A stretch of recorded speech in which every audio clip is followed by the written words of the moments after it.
Apa hukum minum air barbican? Barbican ni yang kita kaji tak ada alkohol.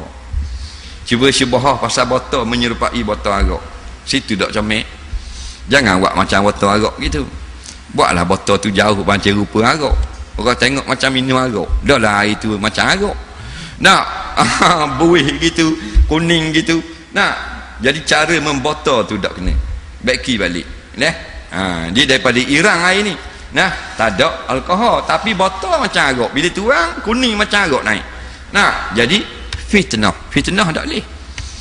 Fitnah jaga baik walaupun bukan aurat, tapi kalau kita buat aurat palsu haram juga pasal beri fitnah. Orang apa yang pakai tudung, dia pakai tudung, faham? Tak nampak aurat, lepas tu dia beli rambut usui pakai kat luar, haram juga.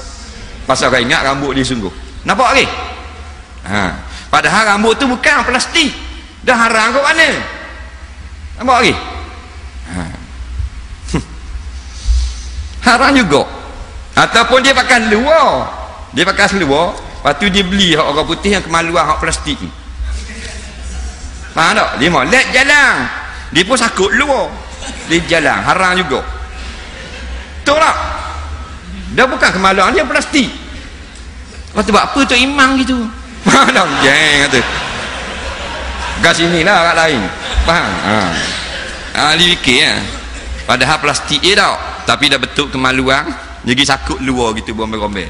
Nampak orang kata kemaluan dia haram. Jadi bila tengok botol tu botol arak lah, botol minum arak lah gitu. Padahal bukan arak. Dengan sebab pembotolan tu sendiri.